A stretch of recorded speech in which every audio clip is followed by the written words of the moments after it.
Good morning class. आज हम पढ़ेंगे पार्ट 4 जिसका नाम है दीवानों की हस्ती। ये एक कविता है। इसके लेखक का नाम है भगवती चरण वर्मा। इनका जो जन्म हुआ था वो हुआ था 30 अगस्त को 1903 में हुआ था, और जब मृत्यु हुई थी इनकी वो हुई थी 5 अक्टूबर 1981 में इनकी मृत्यु हुई थी। ठीक है, पहले मैं आपको कविता पढ़ाऊंगी। हम दीवानों की क्या हस्ती है, आज यहाँ कल वहाँ चले, मस्ती का आलम साथ चला, हम धूल उड़ाते जहाँ चले। आए बनकर उल्लास अभी, आंसू बनकर बह चले, अभी सब कहते ही रह गए, अरे तुम कैसे आए कहाँ चले। किस ओर चले यह मत पूछो, चलना है बस इसीलिए चले, जग से उसका कुछ लिए चले हैं, जग से जग को अपना कुछ दिए चले। दो बात कही दो बात सुनी, कुछ हंसे और फिर कुछ रोए, छक कर सुख दुख के घूंटों को हम एक भाव से पिए चले।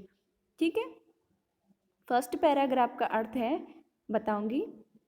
हम दीवानों की क्या हस्ती है, आज यहाँ कल वहाँ चले, मस्ती का आलम साथ चला, हम धूल उड़ाते जहाँ चले।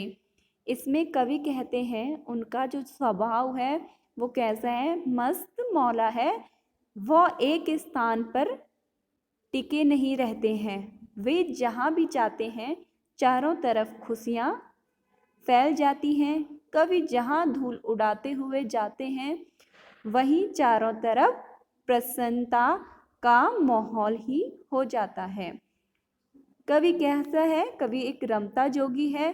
वह मन में उत्पन्न भावों की भांति कभी खुशी का संदेश तो कभी आंखों में बहते आंसू की तरह सब जगह फैल जाता है।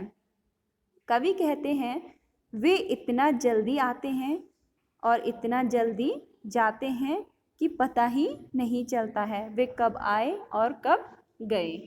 ठीक है, आए बनकर उल्लास अभी, आंसू बनकर वह बह चले, अभी सब कहते ही रह गए, अरे तुम कैसे आए कहाँ चले। इसका अर्थ है संसार जब कवि से जानना चाहता है अब वो किस ओर जा रहे हैं तो वे कहते हैं ये मत पूछो कि मैं कहाँ जा रहा हूँ, क्योंकि मेरी कोई निश्चित मंजिल नहीं है। मैं चलता हूँ क्योंकि यह मेरा स्वभाव है, चलने का है। परंतु वह जहाँ रुकते हैं वहाँ लोगों से प्रेम भरी बातें सुनते हैं और उनसे अपना तथा उनका सुख दुख बांटते हैं, तथा सुख दुख रूपी अमृत का घूंट पीकर वह फिर नए सफर पर चल देते हैं। किस ओर चले यह मत पूछो, चलना है बस इसीलिए चलें, जग से उसका कुछ लिए चलें, जग को कुछ अपना कुछ दिए चलें। दो बात कही दो बात सुनी, कुछ हंसे और फिर कुछ रोए, छक कर सुख दुख के घूंटों को हम एक भाव से पिए चले। कवि के अनुसार ये संसार कैसा है, भिखारी है। कवि के अनुसार क्या है, जो ये संसार है वो भिखारी है। इसके पास प्रेम नामक धन नहीं है, किंतु कवि पूरी तरह आज़ादी से सब जगह प्रेम लुटाते हैं। कवि सारे संसार को अपना मानते हैं, इसीलिए बंधन मुक्त हैं। इतना प्रेम होते हुए भी एक सफल सांसारिक व्यक्ति न बन पाने की दर्द या निशानी उनमें है, और यही भार उनकी असफल है। कवि कहते हैं अपना पराया कोई नहीं है, और स्वयं इन बंधनों को तोड़कर आगे चलते रहे हैं तथा इससे वे प्रसन्न हैं, सदा चलते रहना चाहते हैं। ठीक है, एक बार इसका दोबारा से हिंदी अर्थ बता रही हूँ बस। इसमें कवि कहते हैं उनका जो स्वभाव कैसा है, वो मस्त मौला है। वो एक स्थान पर टिके नहीं रहते हैं, वे जहाँ भी जाते हैं चारों तरफ खुशियाँ फैल जाती हैं। कवि जहाँ धूल उड़ाते हुए जाते हैं वहीं चारों तरफ प्रसन्नता का माहौल हो जाता है।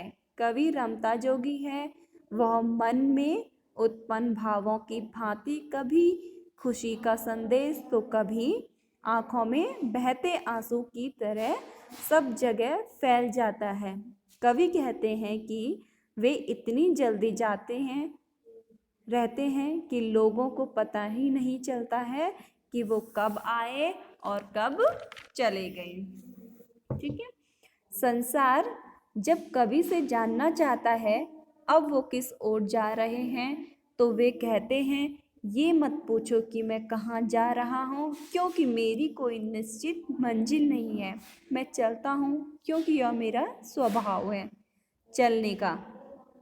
परंतु वो जहाँ रुकते हैं वहाँ लोगों से प्रसन्न या प्रेम भरी बातें सुनते हैं और उनसे अपना तथा उनका सुख दुख बांटते हैं तथा सुख दुख रूपी अमृत का घूंट पीकर वह फिर नए सफ़र पर चल देते हैं।